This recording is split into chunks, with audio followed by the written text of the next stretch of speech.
The royal family, the epitome of high standards, decency and dignity.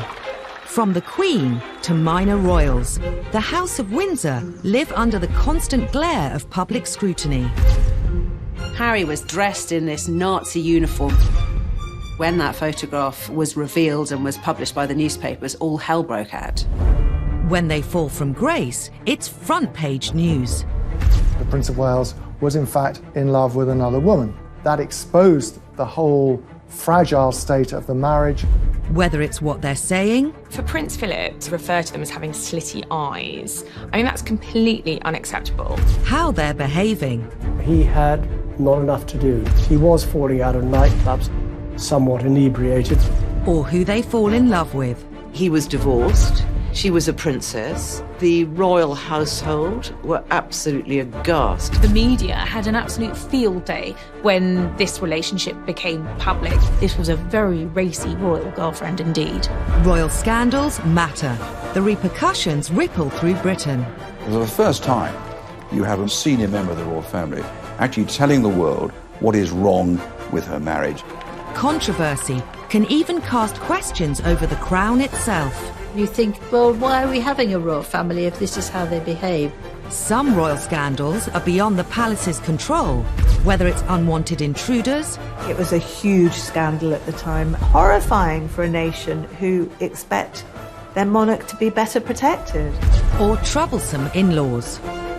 There will always be debacles with the Markles, and whenever they step into the light, they will cause another scandal.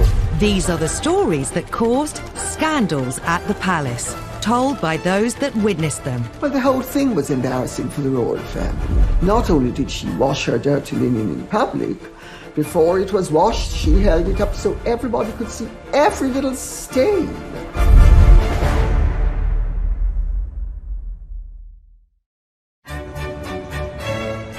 The House of Windsor, an institution at the heart of our nation. The royal family really goes to the very essence of as who we as Brits identify as and see who we are. The Queen is amazing because she's our head of state. Unlike previous royals, the Windsors rule during a media age like no other. The idea of that goldfish bowl, which the royal family live in, means that scandals are never very far away because the world is watching. However hard the royal family may try to control its image, it's almost impossible to do so when scandals erupt. And no scandal caused as much damage to the House of Windsor as the day Princess Diana decided to reveal all about the state of her royal marriage.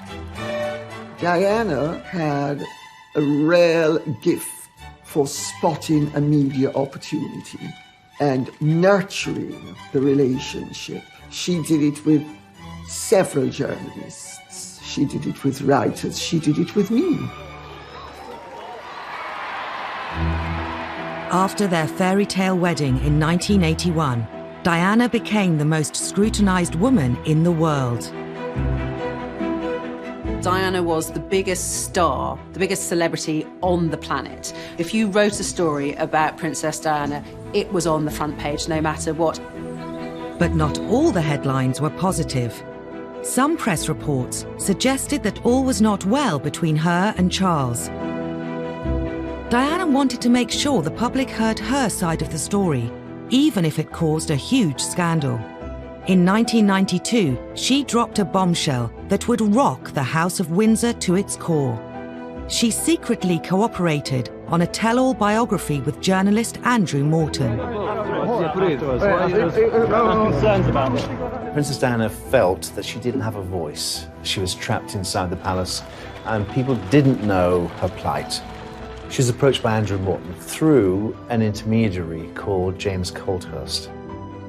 He acted as a go-between. Andrew Morton gave him the questions. James put the questions to Diana, and she answered them in a tape recorder, and the tape was given to Andrew Morton. Colthurst made repeated clandestine visits to Kensington Palace and taped several conversations with Diana. I was working with Diana in 1992 and was completely unaware of her liaison with the go-between James Colthurst. Had I been aware of it, or had I been advised of it at that particular time, I would have probably encouraged her not to do it. Diana's butler, Paul Burrell, was one of her closest confidants. Even he was kept in the dark until shortly before the book's publication. I remember saying to her, "Do you think it's a good idea?" And she said, "Well, it's done now. It's too late." She didn't seem to care. This was her chance to tell the world exactly what she felt. During the conversations, Diana had revealed some of her most intimate secrets. Andrew Morton knew when published they would cause a sensation. He just could not believe what he was seeing. I mean, he knew he'd struck gold. But he was brave. And, you know, he was determined to go ahead and publish. In the weeks before the book's release, rumours of its existence circulated amongst the press. During an official visit to Budapest, Diana was confronted by the Queen's press secretary, Dickie Arbiter. She categorically denied that she had given any assistance whatsoever to Andrew Morton. She had that sort of look on her face, and I knew that she was being economical with the truth. But you don't tell the wife of the heir to the throne that she's lying. Andrew Morton's book, Diana, Her True Story, was published in January 1992. It shocked the world, though many greeted its claims with disbelief. The motivation was to tell the truth. For once, forget the propaganda, tell the truth about what's really going on, because we do face a crisis in the House of Windsor. It's obvious to everyone. And make you a rich man, Mr. Morton. Well, if that's a corollary, then so be it. The book alleged Diana had been driven to bulimia, severe depression and self-harm. It was headline news in every newspaper, every TV channel. The fact that Diana released such personal details about her life, it was just one thing after another, what she thought of the royal family, how they treated her. It was one of the biggest scandals ever. We knew that they weren't happy, but we thought they were managing that unhappiness. Morton's book showed that they in fact led very separate lives, and that as far as Princess Diana was concerned, her husband, the Prince of Wales, was in fact in love with another woman, Camilla Parker Bowles.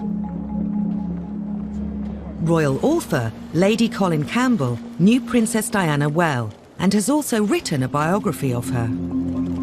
The whole thing was embarrassing for the royal family. Not only did she wash her dirty linen in public, before it was washed, she held it up so everybody could see every little stain. The most shocking claim in Andrew Morton's book was that Diana threw herself down the stairs while 4 months pregnant because she was so unhappy. While many poured scorn on the claim, Paul Burrell says he remembers the incident well. I was actually at Sandringham when I heard this enormous clatter on the wooden staircase to find the princess halfway down it, faking a tumble while she was carrying Prince William. There's no way on this planet that she would put at harm her unborn baby, but she wanted attention. I think the Andrew Morton book was a cry for help. Diana and Charles's marriage was under the spotlight like never before. So too his relationship with Camilla Parker Bowles. After Diana and Charles's separation, he decided it was his turn to bear all to the media. In an ITV documentary, he admitted he'd been unfaithful during the marriage, but only after it had irretrievably broken down. Now that Charles's affair with Camilla was public knowledge, Diana was determined to use the media to hit back again, with the biggest royal interview of all time. The princess always thought that revenge was a dish best served cold. Undeterred by the scandal that would inevitably ensue, once again Diana secretly collaborated with a journalist to broadcast her side of the story. During the summer of 1995, she'd been introduced to a young man working for Panorama called Martin Bashir. And Bashir presented to Diana an opportunity to do what she wanted, to go over the heads of the palace. Diana and Martin Bashir would go on to hold a series of secret meetings. I used to go to White City and bring him back in my car in the boot so that nobody would see him. Martin Bashir would relish the prospect of being brought into Kensington Palace in the boot, mysteriously, secretly. Diana eventually agreed to Martin Bashir's request to film an interview. But fearful Buckingham Palace would find out, she kept it a secret, even from her press secretary, Geoffrey Crawford.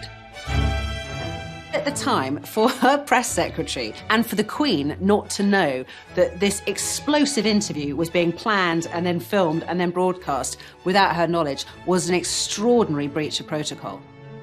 Paul Burrell had helped arrange Diana's meetings with Bashir, but she was obsessed with secrecy. It was a Sunday afternoon. The princess said, "You haven't seen your family this week. Why don't you go home and see your wife and children?" I thought, this is strange. I took the opportunity to go home. The coast was now clear.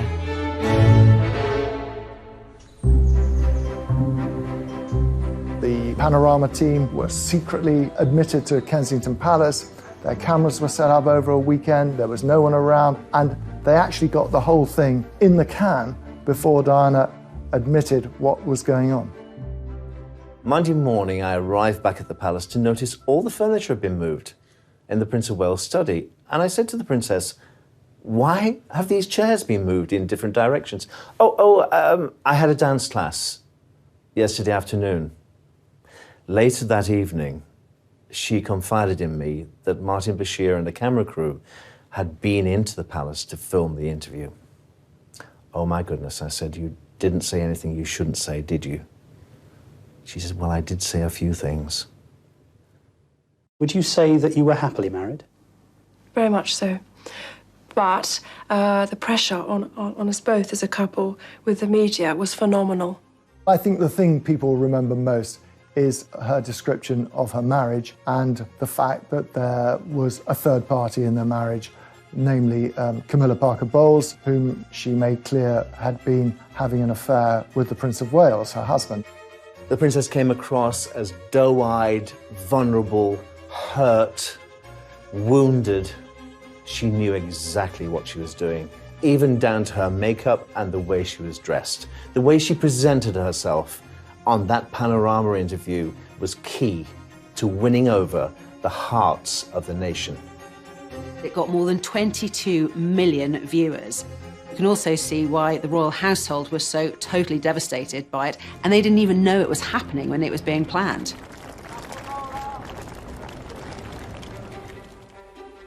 Diana also admitted her own extramarital affair with Army officer James Hewitt. Yes, I adored him. Yes, I was in love with him. She just needed somebody to love her. Diana would make one more shocking comment about Charles's future role as king. Being Prince of Wales produces more freedom now, and being king would be a little bit more suffocating. And because I know the character, I would think that the top job, as I call it, would bring enormous limitations to him. And I don't know whether he could adapt to that. Some think Diana was driven by an ulterior motive. The thing that people objected to, not only in the royal family, but in establishment circles, was how she had tried to deprive Charles of his rights to the throne. Her agenda was, if the Queen dies and Charles is out of the line of succession, William becomes king and she can work herself into the position of being regent. I mean, the whole thing was madness. Diana's interview made headlines the world over. The House of Windsor was under scrutiny like never before. So for the first time, it's in modern royal history, you have a senior member of the royal family actually telling the world what is wrong with her marriage, what is wrong with her husband, why I'm so unhappy in this, why it's about time that I left the royal family. That was the story. It was a story that nobody really expected would happen, but it did. A scandal could bring down the monarchy. Diana almost did. She wouldn't have been proud of that. But I think the royal family are only there for as long as people want them to be there.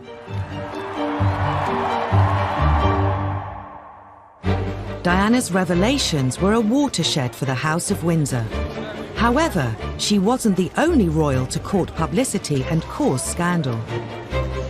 The Queen Mother in particular was incensed that in one fell swoop, Edward had managed to set them up to be complete laughingstocks.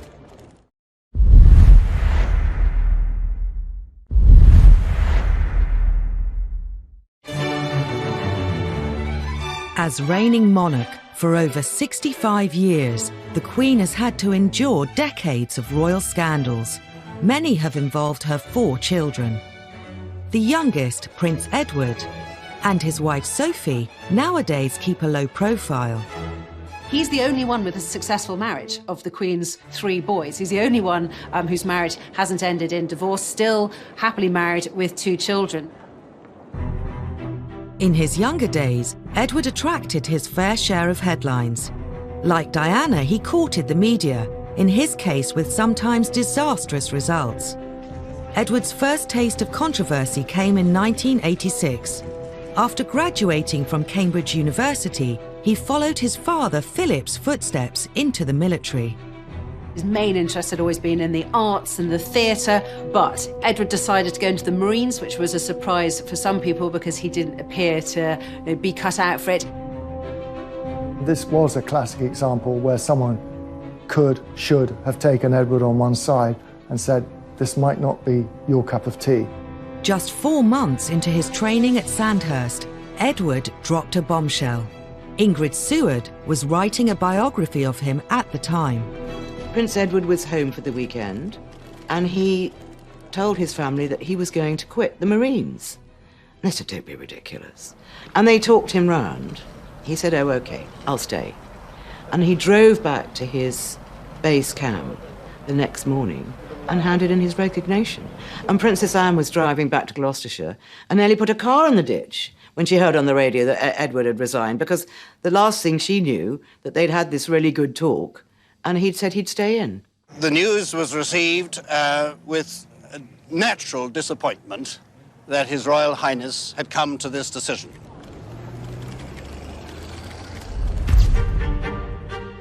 Some members of the royal family felt he'd let the side down. The Queen Mother was one who felt disappointed in her grandson's behaviour. His father, Prince Philip, was apparently very upset and angry because, of course, what's a royal to do if they're not to be in the armed forces? Soldiers make an oath to Queen and country. For a member of the royal family not to be up to it in terms of joining a military unit was damaging. After quitting the Marines, Edward was free to indulge his real passion. Hurrah, bravo! During university, he'd developed a love for the performing arts. Edward had always been seen as a man who seemed to be at his happiest on the stage. He also managed to convince other members of the House of Windsor to take part in a TV special, It's a Royal Knockout. All this quasi-excitement doesn't really matter a damn to you, then? No, we're the strong, silent types. We're the best blue bandits there are. The programme was widely seen as a really low point for the House of Windsor. It was an incredibly kind of toe-curlingly embarrassing affair. You've got the members of the royal family prancing in period costume. They look like extras from the Tudor court.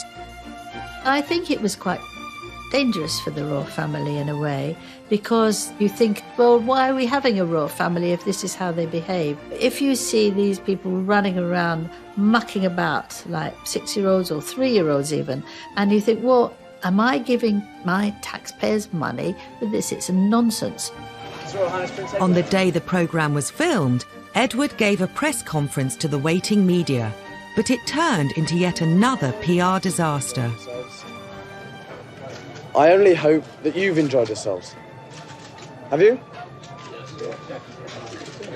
Well, thanks for sounding so bloody enthusiastic. Richard Kay was the Daily Mail's royal correspondent covering the day's events and was at the press conference. And he said, what did you think of it? Well, we couldn't really answer because we hadn't been allowed to see it, at which point Edward sort of threw his toys out of the pram, if you like. What did you think of it? Thanks. I thought it was great. He displayed a very impetuous side of his character, and of course it was reflected in the television broadcasts and the newspaper accounts at the time. If Edward hoped It's a Royal Knockout would bring the royal family's image up to date, the whole affair did precisely the opposite. The Queen Mother in particular was incensed that in one fell swoop, Edward had managed to set them up to be complete laughingstocks. And she, having tried so hard to kind of reposition her family and obviously her daughter as monarch with dignity and gravitas, prancing around in Tudor costume, kind of laughing and braying in front of the cameras, it took them back several years. The fiasco didn't deter Edward from embarking on a career in television. In 1993, he started his own TV company, Ardent Productions. At the time, he made the mistake in saying, well, I'm not going to work on my royal connections, but practically every documentary he made had a royal connection. In 2001, Ardent were commissioned to make a series called A to Z of Royalty for an American TV channel. Prince William was about to start university at St Andrews. At the time, it was a big story. There was an agreement in place between the palace and the media that we would turn up to cover Prince William's first day at university, and we would then leave, which we all duly did, except there was one film crew that didn't pack up and leave, and ironically enough, that was Edward's. Edward's film crew broke the agreement Clarence House struck with the media and continued to film around the university. Edward and his media career once again attracted all the wrong headlines. Edward was very defensive about it, maintaining that they weren't stalking Prince William, they were merely doing some extra shots they wanted to take up there.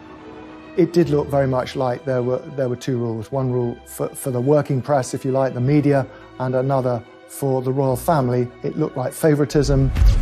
Press reports claimed Ardent's bungling caused a huge bust-up between Edward and William's father. Prince Charles was apoplectic about it. When news reached him that there was still a camera there, there was quite a colourful phone conversation had between the two brothers. Ardent were forced to issue a public apology. It was a massive case of the royal family shooting themselves in the foot, and I think really that was the end of Edward's fledgling production career. Edward's television career was subject to press ridicule from the beginning. It was symbolic of the media's changing relationship with the royals. In the years immediately after the war, the British media showed far more deference to the monarchy. But in the 1950s, that began to change. The threat of scandal forced Princess Margaret to abandon her plans to marry. Her suitor, a member of the royal staff, named Peter Townsend. Peter Townsend was a war hero, a fighter pilot, very glamorous. But Peter Townsend had been married before, and in those days that created a huge scandal. The obstacles were enormous. He was divorced, she was a princess. The royal household were absolutely aghast. It was seen as a scandal because you can't do that as a royal. You can't get involved with somebody who is divorced. It's just not done. Sir Alan Lascelles, who was the private secretary to the Queen, when Townsend went to tell him of the news that they intended to marry, Lascelles said, "You must be either mad or bad or both." The Royal Marriages Act meant Margaret needed her sister the Queen to agree to the marriage. But her role as head of the church placed Elizabeth in a compromising situation. The Queen was head of the Church of England, therefore could not condone the remarriage of divorced people in church. So for Princess Margaret, that was going to be tricky. Divorce was a dirty word. It was a dirty word in terms of the church. It was a dirty word in terms of government. In those days, the church did not recognise divorce. They knew it was happening, but they didn't recognise it. They didn't like it. As the church and the powers in the government pressed the Queen to oppose the marriage, the romance was about to become public knowledge. An eagle-eyed reporter saw Margaret brush a bit of fluff off Group Captain Peter Townsend's RAF tunic, and royals don't brush fluff off the hired help's tunic, and they thought, aha, there's something here. It was out in the open, they couldn't disguise it. That gesture of the bit of fluff went right round the world and was, in fact, a major story which led unquestionably to a crisis. This was a public display of affection which was very unwise. The press latched onto this enticing story. It offered romance, drama, and real danger for the House of Windsor. The country was hooked. Margaret was really the first celebrity royal. People were fascinated in her life, and she was dating someone who was quite a bit older than her, a divorcee, and Peter Townsend was deemed quite a controversial character, and this was quite a racy royal romance, so it made the headlines. Unfortunately, the fact that he had been divorced was a big issue, and whereas a lot of people were privately sympathetic to Princess Margaret, there was still this huge issue hanging over it. The romance was doomed. Margaret was presented with a choice. If she married Townsend, she would have to give up her title as princess. She chose her duty to the crown. She issued a rare statement in which she said that she had decided not to marry Peter Townsend. She recognised that being Princess Margaret and given her place in line to the British throne, that actually it was a case of putting duty before self, and that was what she'd decided to do. It was the first of the post-war scandals to hit the royal family. It was a tragedy in many ways that Margaret hadn't been able to marry him. He was her first love, the big love of her life. The Queen's intervention quelled the growing controversy around Princess Margaret's love affair. But the damage to royal reputations was done, and the floodgates had been opened. The age of deference was over. The royal family was now fair game. Half a century later, tales of a tearaway prince would create more shocking headlines in the tabloid press. Prince Harry did have a very troubled adolescence. He missed his mother a lot.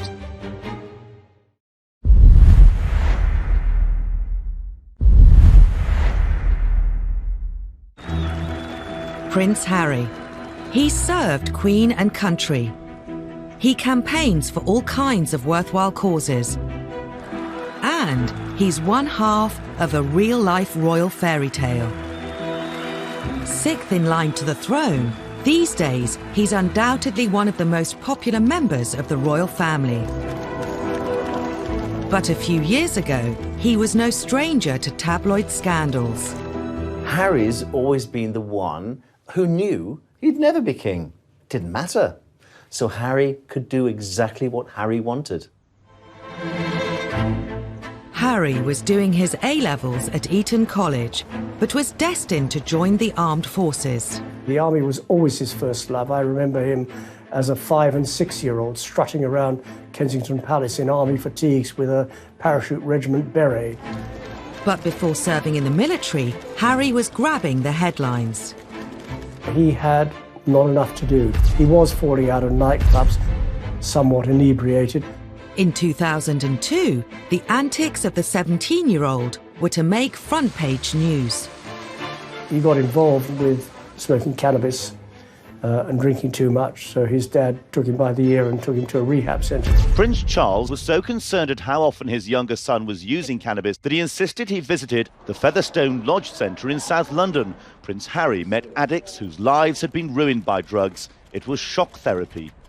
The Harry rehab story caused a stir and would become a major front-page splash. The News of the World got a hold of the story and, put it to the palace, and we're going to go and run with the big story about drugs. Prince Charles's spin doctor at the time, Mark Bolland, later said they decided to cooperate with the News of the World to try and present the story positively. They showed the Prince of Wales in a good light by saying as a dad he was taking his kid to a rehab centre to show the dangers of drugs and drink. And the News of the World would go along with it because then they could run the story on the drugs anyway.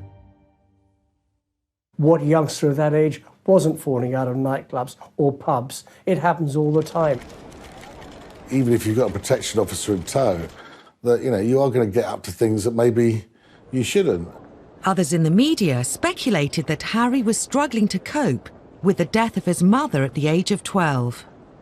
Prince Harry did have a very tough time after the death of his mother. He had a very troubled adolescence, very public displays of fighting with photographers and getting drunk. I think he missed his mother a lot and didn't really have a role in life. I think Harry's wild teenage years have a direct link to losing his mother. William and Harry walked behind Diana's coffin as part of the funeral cortege. Having grown up with them, of the two boys, I always worried about Harry most. An almost intolerable moment for the two boys, the two princes. Impossible to put into words. I knew that William was of an age he could understand his mother's passing, and Harry wasn't. And that really did affect his teenage years. He admitted a couple of years ago that he suffered mental health as a result of the death of his mother. At the time, he said no 12-year-old should be asked to walk behind a coffin. But then Prince Harry's no ordinary 12-year-old. He's a prince of the United Kingdom. After the rehab story, the press became increasingly interested in Harry's personal life. This was a difficult time for Harry. When Harry and William were at school, the press had voluntarily signed this agreement with the palace that they would give the boys their privacy. That was a big deal on Fleet Street. They were prepared to do that. But of course, once they left school, all bets were off. With Harry viewed as fair game by the tabloids, the floodgates opened. It was a fancy dress party with a colonial theme. Harry, for some reason beyond most people's understanding, decided that he was going to dress up with Nazi insignia, which a guest caught and photographed and sold to the Sun. He made this very, very silly mistake, obviously deeply inappropriate, going to this fancy dress party, which itself had a pretty dodgy theme, colonialism. And obviously when that photograph was published by the newspapers, all hell broke out. It caused a really big furore. I mean, a sort of global upset. I was in Barbados at the time, and I was talking to this minister, and he was horrified. The Jewish community were very upset about it, and so they should be. I think everybody should be upset about it, that a member of the royal family, and a senior member of the royal family at that, was wearing a swastika armband. The timing was particularly bad, as it happened 2 weeks before the 60th anniversary of the liberation of Auschwitz. It was seen as trivializing something that was such an important part of world history. It was a huge scandal for the royal family. It was such an insult to so many people. But obviously Harry hadn't thought about it, and obviously William hadn't thought about it either, or else he would have said, hey, that's a really silly idea. To make matters worse, the press brought up old stories about the Nazi connections of Edward VIII, the Queen's uncle. I think Prince Harry, inadvertently, by effectively a schoolboy prank, brought a lot of those feelings back to the fore. The royal family immediately apologised.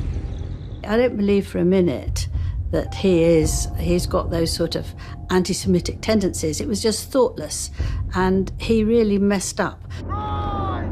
It could have affected his career in the army. He was just about to go to Sandhurst. But the military academy accepted his application. Then he got the call to the army, and that was the making of him. He excelled as a cadet. He excelled when he joined his regiment, Blues and Royals. Harry was posted to Afghanistan. He became the first member of the royal family to serve in a war zone since his uncle, Prince Andrew. He was trying to find a role for himself, and in the army, it seemed he'd found one. He'd served with great distinction. Soon before Harry was due to go on his second tour of duty in Afghanistan, he took a trip to the US. I think going to Vegas was really Harry having his last hurrah before going to war. Harry was going to the front line. In August 2012, footage emerged of Harry at a Las Vegas pool party surrounded by women in bikinis. He let off steam in a way which sort of raised eyebrows. I think that's at the very least. He probably felt no 100% guarantee that he was going to come back in one piece. He might come back in a body bag, might as well let his hair done. And then he did just that. But his send-off party left him with more than just a hangover. He was snapped naked after a game of strip billiards in his hotel suite. The scandal went global. This was front page news. Harry naked in Vegas.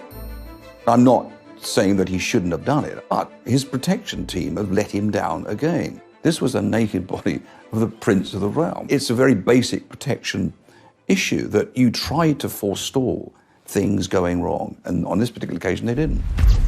The photos rapidly spread across the world. There was a strong effort by the palace to suppress the pictures, to prevent them being published in this country, and for some time that held firm. It was quite ludicrous, really, because they'd already been seen by anyone who's got a computer or a phone. They could just tap in and look at them. A few days later, those pictures of the party-loving prince made a splash in this country too. He was portrayed in the media as a foolish young man who had some life lessons to learn. In many ways, it was rather unfair. I mean, he was only doing what a lot of young men of his age do. I think at the end of the day, when the pictures started appearing, it endeared Harry to the great British public. They thought, hey, he's one of us. Ultimately, it was a phase Harry was going through, like a lot of kids go through, and just part of his growing up. Today, Harry has dedicated himself to helping young people in mental health charities. And of course, he's very happily married. Some think Harry's wild days actually helped cement his place in the hearts of the public. I think the whole world love Harry. Welcome to Canada! They love a sort of bad boy who's become a good boy, and he's got a lot of charisma. Harry is a progressive modern royal. You either want the royals to be modern or you don't. If they're not modern, they're complaining about them not being modern. If they do modern things, then still complaining. You can't have it both ways. Prince Harry cares a great deal about how he's perceived. But the same couldn't be said of his grandfather. I think there's always a slight intake of breath whenever we used to see the Duke of Edinburgh on public engagements, because you never quite knew what he was going to say or do next. You don't sound entirely native. He does have an extraordinary ability to put his foot in it.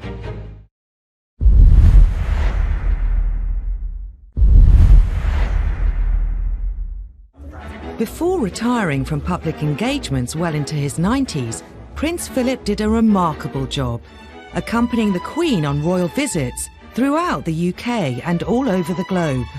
You've now seen the world's most experienced pluck on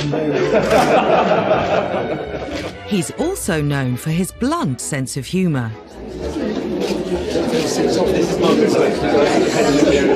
Philip would rather be known for his one-liners than for his gaffes, of course. But nevertheless, that's how many of these jokes, if that's what they are, have been interpreted by the media over the years. I mean, he does have an extraordinary ability to apparently put his foot in it. Historically, whether he's giving a speech to dignitaries, greeting world leaders, or being given a tour of a hospital, Prince Philip has been known to offend his hosts. Where do you come from? Philippines. Philippines, I say half empty. They're all here. I think there's always a slight intake of breath whenever we used to see the Duke of Edinburgh on public engagements, because you never quite knew what he was going to say or do next. And that's led to a string of scandals and a huge array of headlines. The Duke of Edinburgh definitely has a reputation for being gaffe-prone. Some of them are funny. Thank you very much indeed for your kind welcome and for the very nice things you said about me, and also for this excellent dinner. I can tell you that I'm prepared to grace almost anything for a meal like that. Some of them are very non-PC. Prince Philip today unveiled an award, but also at one point observed that a somewhat dilapidated fuse box looked as though it was put in by an Indian. And some of them are downright offensive. You don't sound entirely native. I just don't think he can help himself. He just says what he thinks. And I suppose in the 1920s and 1930s you could get away with that. Prince Philip is a law unto himself. I think it would take a very, very brave person to say, sir, by the way, can you just tone it down a bit? No one tells Prince Philip what to do, first and foremost. He is his own man. He says what he thinks and what he feels. At the centre of a storm, the Duke visiting Ely Cathedral today, saying nothing more about handguns. On his behalf, though, a lengthy apology from Buckingham Palace after he questioned the wisdom of new restrictions. He is trying to say the right thing, and sometimes it doesn't come out quite right. He's always taken the view that his role is an icebreaker. The Queen is actually remarkably shy. In 2013, Philip met Nobel Prize-winning education campaigner Malala Yousafzai. One thing about children going to school, they go to school because their parents don't want them in the house. Instead of putting people at ease, sometimes he puts them in the spotlight. In 2010, Navy Sea Cadet Elizabeth Rendell made national news when the Duke asked her if she worked in a strip club. He was with people in uniform. He's always much more comfortable with naval and army types. And he obviously felt secure in their surrounding that he could crack a joke. While people in the UK are used to his old-fashioned sense of humour, on the international stage, the Duke has sometimes threatened diplomatic relations with foreign countries. I don't think he means any genuine offence when he makes these one-liners, but unfortunately, he has offended nations and peoples around the world. In 2009, the Duke committed one of his most high-profile blunders when meeting Barack and Michelle Obama. Meetings with the Chinese, the Russians, David Cameron. Can you tell the difference between I think Prince Philip asking whether you could tell the difference between Chinese, Russian and David Cameron is one of his jokes that misfired badly. It does have a preponderance of saying something rude about the Chinese. In 1986, while on a state visit to China, Philip made arguably his most infamous and catastrophic blunder of all. They were behind the red flag of China for the very first time, a huge visit because of all the trade potential. And it went terribly well, up and until Philip's comment. He described Beijing as ghastly and then made further offensive comments about the Chinese people. I was there when he said to a group of students, if you stay here any longer, you'll get slitty eyes. The students themselves weren't offended. However, the hosts were, and there was an enormous diplomatic mission undertaken to smooth things over. Of course, on the surface, everyone said they weren't offended at all, but we were always told that behind the scenes, things were very fraught. I don't think the Queen was overly impressed with that one.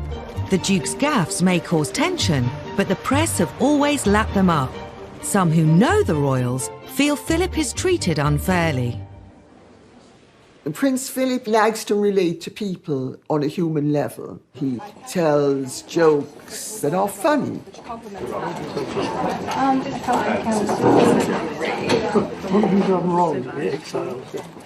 But if you hijack the joke and take it out of its context, it can be misinterpreted. The problem is when Prince Philip makes a gaffe, all the press are absolutely delighted because there they have their story.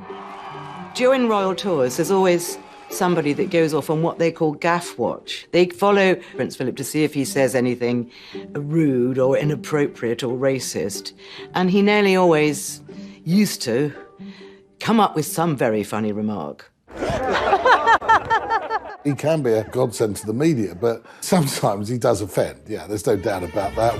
There's some classics, like when he went to Australia. In 2001, the Duke was accompanying the Queen on a royal tour of Australia to help mark her Golden Jubilee. The Duke asked Aborigines if they still threw spears at one another. It was just one of those moments where people just didn't know what to say or where to look.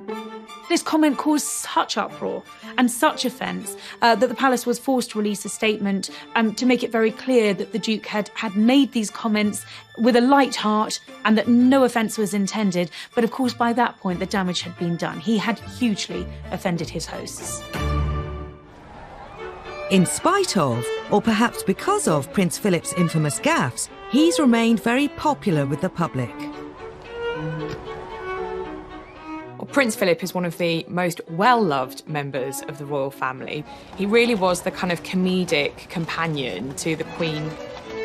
He has been sort of a wonderful husband to the Queen, so supportive throughout their married life. The main lesson that we've learned is that tolerance is the one essential ingredient of any happy marriage. And you can take it from me that the Queen has the quality of tolerance and abundance. Sometimes it's not just the reputation of the royal family that's on the line, it's their safety. When there's a lapse in security, it's not simply a scandal, it's a matter of life and death. She could have been knifed, she could have been suffocated.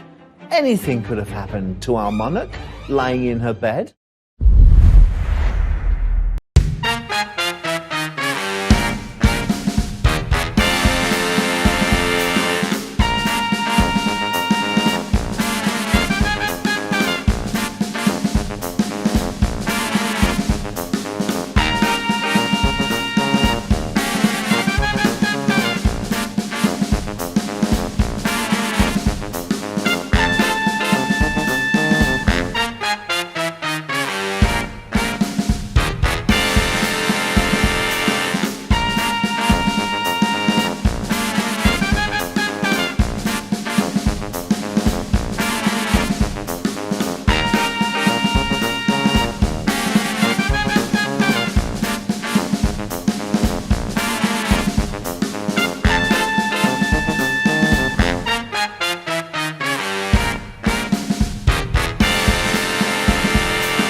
While we're used to seeing the public lives of the royals, what goes on behind palace walls has always been more of a mystery. The royals have been hit by a number of scandals involving their personal security. Security scandals are scandals because this is our royal family. They're precious to us and we want to keep them safe. Well, if we can't keep some of the most important people in the country, the Prime Minister, members of the royal family, alive, then what hope do we have for the rest of, hoi polloi? As stories have emerged of royal security lapses, they've given us a glimpse into the private lives of our royal family. In the early 1980s, an intruder at Buckingham Palace got dangerously close to the Queen. I think in this day and age especially, the security of the Queen is of the utmost importance, and we have to ensure that we do have the best security in place and protection for her. You would think that Buckingham Palace is one of the most secure properties in the land. You're wrong. 7 a.m. on a hot July morning in 1982. 33-year-old unemployed decorator Michael Fagan was suffering from severe depression after the breakup of his marriage. He found himself outside Buckingham Palace and spotted an open window. Back in the day, the security was there, but not enough. Fagin scaled the 14-foot-high perimeter wall. After clambering up a drain pipe and through the open window, he began wandering the corridors of the palace. Within minutes, he reached the wing housing the royal apartments, including the Queen's bedroom. He had managed to completely evade royal protection and security and get straight to the Queen. On his way in, Fagin had set off an alarm sensor, but thinking the alarm was faulty, the police silenced it. To make matters worse, the armed police officer, who should have been outside the royal bedroom, was away from his post. Fagin walked straight into the Queen's bedroom, where she was fast asleep. He could easily have killed the Queen in her bed, and that would have been it. He sat on her bed, and apparently she kept him calm by having a nice chat. Minutes later, the palace police bundled him out of the room. Her Majesty told me the story personally. I said, well, that's extraordinary.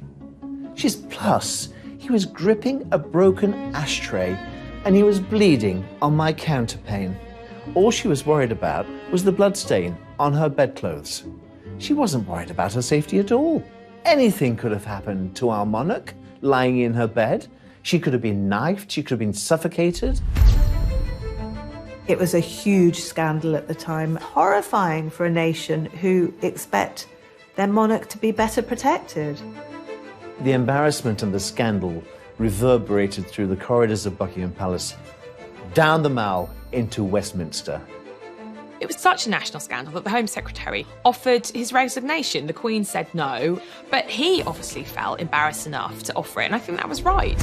Michael Fagin wasn't charged, but did spend the next 6 months in a psychiatric hospital. The scandal meant that royal security was doubled and Her Majesty could sleep safely in her bed.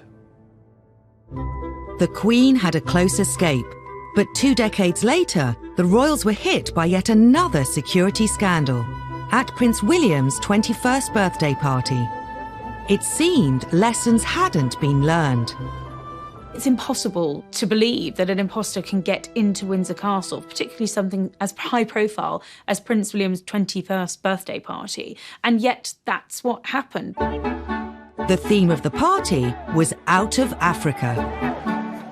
Unbeknown to the news crews filming the build-up, they'd caught on camera the man who would be on the front pages of the tabloids the next day.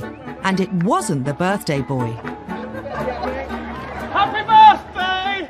Dressed as Osama bin Laden wearing a ball gown, a little-known comedian, Aaron Barshak, the self-styled comedy terrorist, was parading around Windsor's streets, pretending to be one of Will's party guests. You can see from the footage Barshak walking up Castlegate, up to the castle, all dressed up as a comedy terrorist with a big black beard and his robes. Because, of course, trying to monitor who's meant to be there and who's not meant to be there when everybody is dressed in ridiculous outfits does make it harder for the security services. However, the comedian was dressed in a pink dress and a fake beard, so he clearly didn't fit with the theme. He should have set security alarm bells going much earlier than he did. But in fact, he was able to slip in undetected. How he managed to scale the walls, how he subsequently managed to infiltrate the party. I mean, this was the stuff of almost unbelievable reports the next day. The walls of Windsor Castle successfully kept out the rebel barons in the 13th century, but they were no match for a man in a peach-coloured ball gown and a false beard. He managed to get past the police security and into the castle, which, by the way, is a pretty big place. Straight into the party. I mean, that was a huge security breach. Barshak climbed onto the stage where Prince William was making a speech. He kissed him on the cheek before eventually being detained. He certainly shouldn't have been allowed to get anywhere near, let alone kissing distance, of William. The fact that he got on stage, no one realised anything was wrong until Prince William looked at him and said, "Who the hell are you?" It is rare for almost all senior members of the royal family to be gathered together in one place. And if Barshak had been someone with evil intent, well, you can imagine the consequences. There was a huge public outcry. David Blunkett, the Home Secretary at the time, had to make grovelling apologies on behalf of the police. Security breaches don't get any bigger than that. It was a huge royal scandal. Suddenly all of the attention was off the birthday boy and on what was essentially a massive security threat. David Blunkett did also, interestingly, put the boot into the royal family. He clearly wasn't prepared to take the full blame on behalf of the police and said that the royal family had specifically asked for lighter touch policing on that night. Every senior member of the royal family was in attendance. Had that been a real-life terrorist, we'd be talking about a very different story today.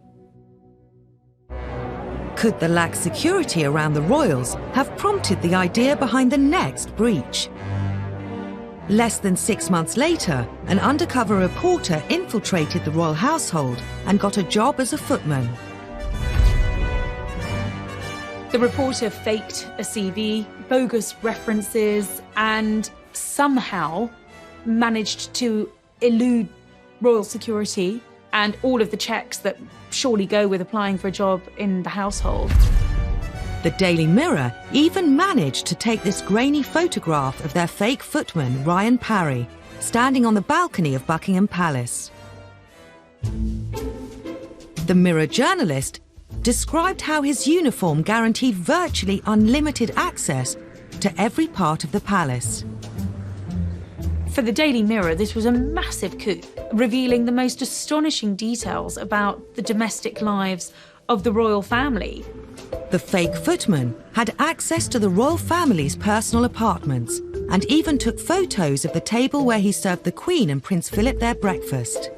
He revealed these fascinating details of breakfast with the royals, the Queen feeding her corgis marmalade and toast underneath the table. They all thought Queen would be eating off gold plate, and the idea that her muesli was brought to her in Tupperware boxes sort of really appealed to people. The British public were able to gawp at what Her Majesty eats for breakfast. The country was shocked someone with a fake CV could get so close to the Queen. Just makes you wonder about how many other people they've employed who have had slightly dubious backgrounds. Even more embarrassing was the timing of the scandal. He was there on the eve of a presidential stay. In fact, he saw the president's bedroom. There could have been a real scandal over the fact that this undercover reporter was working within feet of President Bush while he was a guest of the Queen. For the palace, utter humiliation, an absolute breach of royal security. While security staff can be hired and fired, even the royals can't choose their in-laws. The Markles, they're not going anywhere. Meghan's family obviously want to cash in on her fame and her royal connections.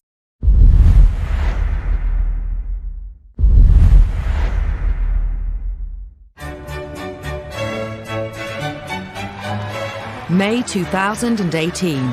Prince Harry married Meghan Markle in a fairy tale wedding, watched by the world. I think the wedding of Prince Harry and Meghan Markle really captured most people's imagination, and it was like a film set. I think it was very Hollywood, really, more than royal in a way.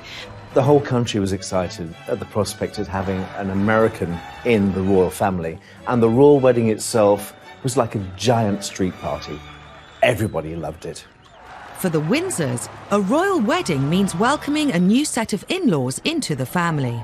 The royals have had a brilliant way at dealing with the in-laws. We always used to call them the outlaws because they were not hugely welcomed in. But that has changed in recent years. The royals are now much more welcoming to those whose families, of those who marry into them. But new in-laws can bring their own potential for scandal beyond the control of the palace press machine. Since Meghan's engagement, her family have been a gift for the scandal-hungry tabloid press. One thing you have to understand about the Markle family is it's a rather dysfunctional family, especially from where we're sitting here. The run-up to the royal wedding was a very, very difficult time, I think, for Meghan and for Harry, and what should have been the happiest day of their lives was overshadowed by a very unhappy build-up to the wedding. Meghan's half-sister Samantha was never far from the headlines and isn't shy about sharing her opinions. Having previously labelled Meghan a social climber, she revealed she was writing a book called The Diary of Princess Pushy's Sister. Meghan and her half-sister Samantha have never been close. It is abundantly clear that Samantha Markle is deeply jealous of her. She's also been outspoken on Twitter, in one outburst branding Meghan the Duchess of Nonsense. The Markles have caused a huge amount of problems. Samantha is off the rails as far as the things that she says. In the weeks before the wedding, the scandals kept coming. Many of the Markles have been keen to cash in on their fame through their new royal connection. And no one is doing that better than Tyler Dooley, her nephew, who is growing cannabis quite legally. He decided that he was going to launch a brand of cannabis called Markle's Sparkle. You can't control the families they marry into, particularly if the families they're marrying into are on the other side of the world, in the United States. They are citizens of another country. They do things in a different way. Some royal observers think the problems with Meghan's family became even worse after Harry appeared on Radio 4's Today programme. Were there family traditions you had to explain to her?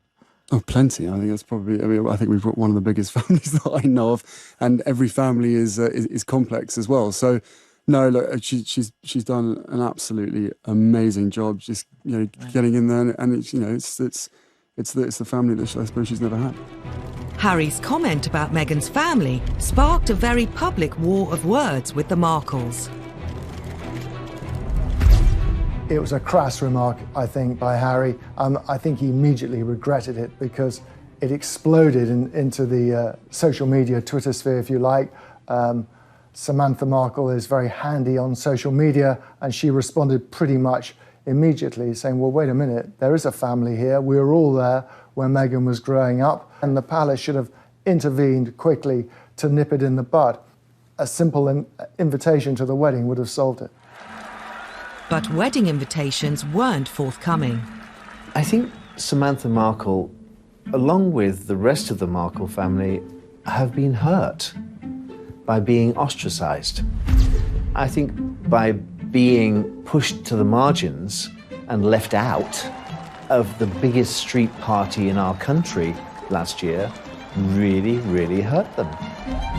Then, Meghan's half-brother Thomas Jr. decided to have his say in the press.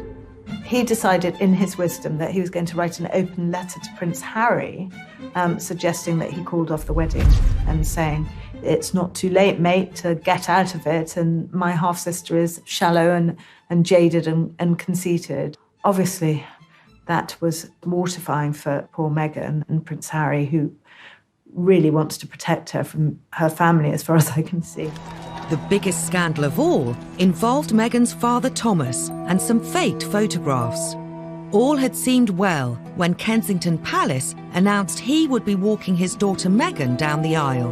We were all looking forward to seeing both her mother and her father at her side on the wedding day. But as the date got closer and closer, it became apparent that there was a problem with her relationship that she had with her father and whether he was actually going to be able to attend. 2 weeks before the wedding, what appeared to be paparazzi photos emerged of Thomas Markle being measured for... Another image showed him in an internet cafe near his home in Mexico, looking at pictures of Meghan and Harry. But soon after their publication, it emerged that Thomas Markle had colluded with a photographer to stage the photos. During the run-up to the Meghan and Harry wedding, there was a lot of attention put on to Thomas Markle, who felt that he was getting a lot of bad publicity. He was being portrayed as a sort of reclusive, penniless slob in Mexico, was sort of the image that he felt he was getting, and he wanted to correct that image. So he decided, in his wisdom, or distinct lack of wisdom, that he would set up these photos that showed him, in his opinion, in a better light. The focus of the wedding shifted from the bride and this great British event to the bride's father. The British press had a field day. Samantha Markle admitted advising her father to do the photos. They were both accused of ruining Harry and Meghan's imminent wedding. Whether he was financially rewarded for them, we're not entirely sure, but the assumption was he was being paid for these pictures. And that started alarm bells ringing at Buckingham Palace. And then, of course, there was so much written about how this must be very, very humiliating for Meghan and what's her relationship and is he going to come to the wedding after all or not, which was, of course, the big question mark about all of that. Was Thomas going to walk Meghan down the aisle? As the clock ticked down to the big day, it was reported Thomas Markle was in hospital with heart problems, meaning he wouldn't be at the wedding. It turned into a huge fiasco for the royal family. This was a man who had to miss his daughter's wedding, who was flailing around not knowing what to do and ended up in hospital with a heart attack. In the end, Prince Charles stepped in. As a father of a daughter, more than anything, you want to give your daughter away, I'm certain, at her wedding, and the fact that he couldn't do that must be a sense of deep, deep sadness to him. Could the whole scandal have been avoided?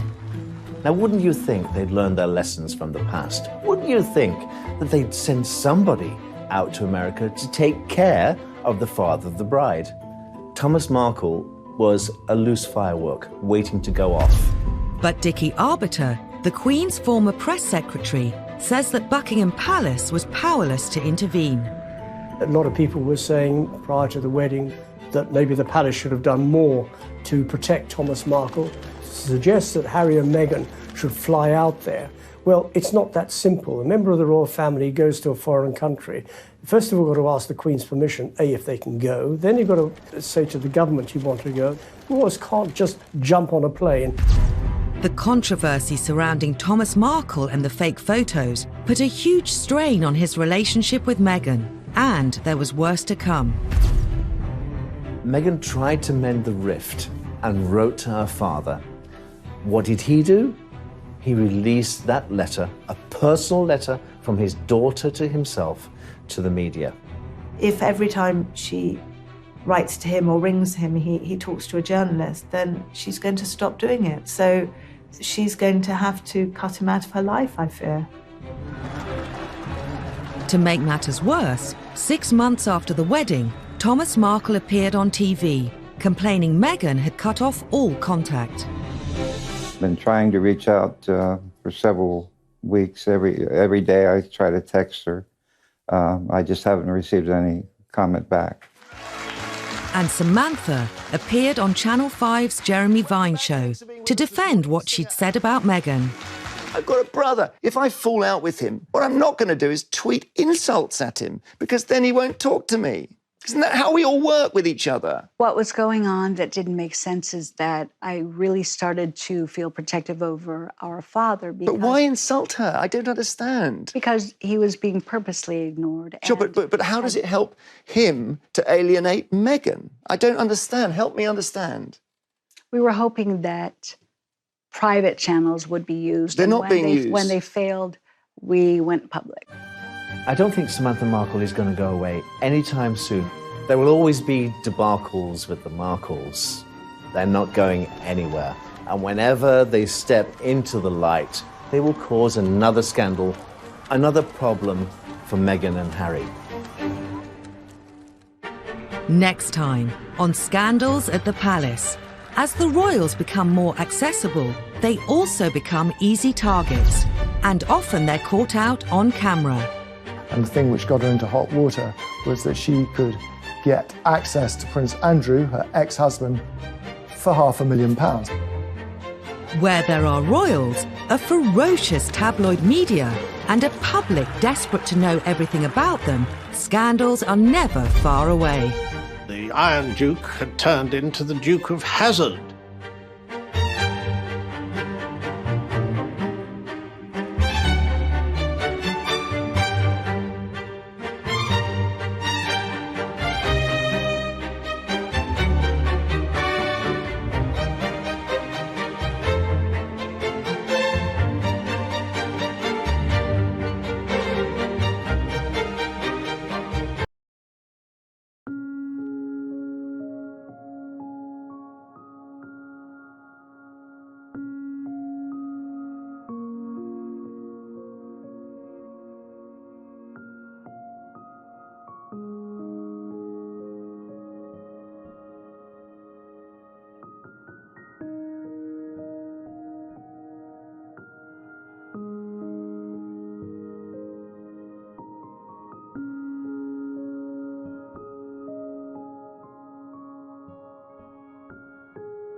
beyond the palace's control, whether it's unwanted intruders.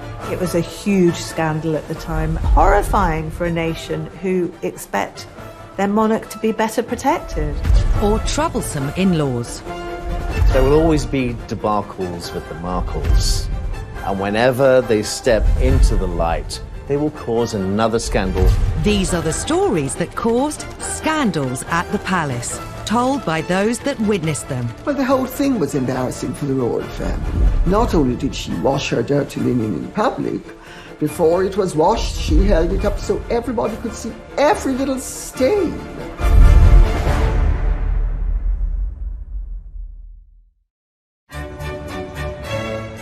The House of Windsor, an institution at the heart of our nation.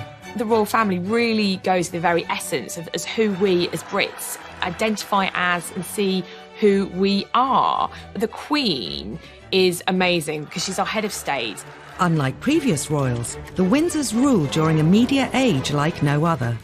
The idea of that goldfish bowl, which the royal family live in, means that scandals are never very far away because the world is watching. However hard the royal family may try to control its image, it's almost impossible to do so when scandals